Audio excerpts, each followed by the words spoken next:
Hello दोस्त, कभी आपने टेक्नीशियन का रिप्लेसमेंट पैनल जल्दी सुना है? आती है लेकिन बहुत कम आती है।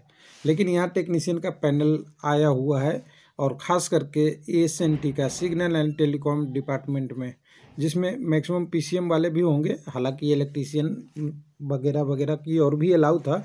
तो 134 नंबर 136 नंबर कैटेगरी का रिप्लेसमेंट पैनल आया है। साथ में 33 नंबर का भी एक कैंडिडेट का नाम हुआ है, यानी 13, 5, 19 और 1 20 13, 5, 18, 1, 19 कैंडिडेटों का यहाँ पे पैनल आया हुआ है। बहुत खुशखबरी है। टेक्नीशियन का भी रिप्लेसमेंट पैनल इतना दिख गया तो हो सकता है आने वाले दिनों में एलपी का भी पैनल और ज़्यादा आएगा, क्योंकि एलपी का पैनल संभावित है। लेकिन लॉकडाउन वगैरह के चक्कर में जो अभी ये प्रोसेस हुआ है, ट्रेन नहीं चल रही है पूरी तरह से, तो अभी वेटिंग ज़्यादा क्लियर एलपी की नहीं हो रही है। यहाँ टेक्नीशियन की भी वेटिंग क्लियर हुआ, रिप्लेसमेंट पैनल तक आ गया। वेटिंग तो पहले हुआ, टेक्नीशियन का रिप्लेसमेंट पैनल भी आ गया। आरआरबी अहमदाबाद है, चलिए देखते हैं। ये कल के डेट में शाम को पैनल आया है। तो आरआरबी अहमदाबाद का वेबसाइट खोलिएगा तो ये वेबसाइट दिख जाएगा। और वेबसाइट में हम अगर इसके दाहिने तरफ वाला में जाएंगे, जिसमें सभी परिणाम एक जगह आते हैं। हालांकि ये एलपी वाला सेक्शन में भी दिख जाएगा आपको जहाँ पे, लेकिन यहाँ पे टोटल रिजल्ट जो भी अपडेट होती है इस वाले में आता है।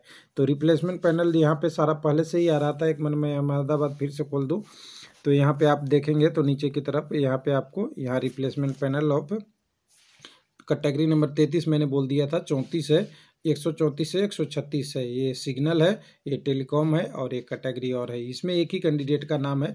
तो रिप्लेसमेंट पैनल बहुत मायने रखता है टेक्नीशियन के टर्म में, क्योंकि लोग जॉब छोड़ते नहीं। लेकिन बार बार अगर टेक्नीशियन की हो रही है तो बहुत अच्छी बात है, किसी को जॉब मिल जाए अच्छी बात है। तो चलिए यहाँ पे देखिए, सबसे पहले जो पहला 13 कैंडिडेटों का नाम है वो है सिग्नल कैटेगरी के लिए, यानी कैटेगरी नंबर कहेंगे तो 134 के लिए 13 कैंडिडेटों का नाम है, जो डॉक्यूमेंट वेरिफिकेशन वगैरह वगैरह सब कुछ कंप्लीट करा दिए थे।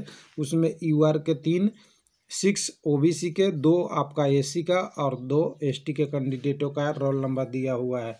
तो इनको एक बार बधाई कि एक बार आपको नौकरी मिली। चलिए दूसरे बार में आएंगे तो उसके बाद आगे की प्रोसेस में देखेंगे। तो 5 कैंडिडेट को मिला है, लेकिन 5 कैंडिडेट किस में है तो 136 नंबर टेलीकम्युनिकेशन में टेक्नीशियन ग्रेड 3, इसमें 4 ओबीसी से है, एसी से कैंडिडेट है। 5 कैंडिडेट यहाँ भी है। और फाइनली जो तीसरा अलग से पैनल दिया है कैटेगरी नंबर किसके लिए, तो कैटेगरी नंबर 34 के लिए, टेक्नीशियन डीजल मैकेनिक के लिए। तो यहाँ पे एक कैंडिडेट का नाम है और एक कैंडिडेट एसी से है। अब एक कैंडिडेट देखिए, कोई कैंडिडेट ने ज्वाइन नहीं किया, प्रोसेस नहीं किया। कुछ लोग कहते हैं कि ज्वाइन कोई नहीं किया तो उसके बदले पैनल आएगा क्या। तो रेलवे की आवश्यकता अगर है और कोई ज्वाइन नहीं किया तो उसी के बदले रिप्लेसमेंट पैनल भी आती है। कोई सीट खाली रह गई उसके बदले भी आती है, कोई ट्रेनिंग छोड़ दिया उसके बदले होती है, और कोई ऐसा अर्जेंट पोस्ट है जिसमें कोई रिटायर कर गया और उस पोस्ट को भरना है वो भी आती है। तो कई लोगों का सवाल आता है कि किस किस कंडीशन में वेटिंग लेता है। तो देखिए, कंडीशन कुछ भी हो, सबसे पहले रेलवे की आवश्यकता होनी चाहिए। आवश्यकता होगा, उन्होंने डिमांड करेंगे आरआरबी से, तो आरआरबी उसके लिए पैनल जारी कर देगा।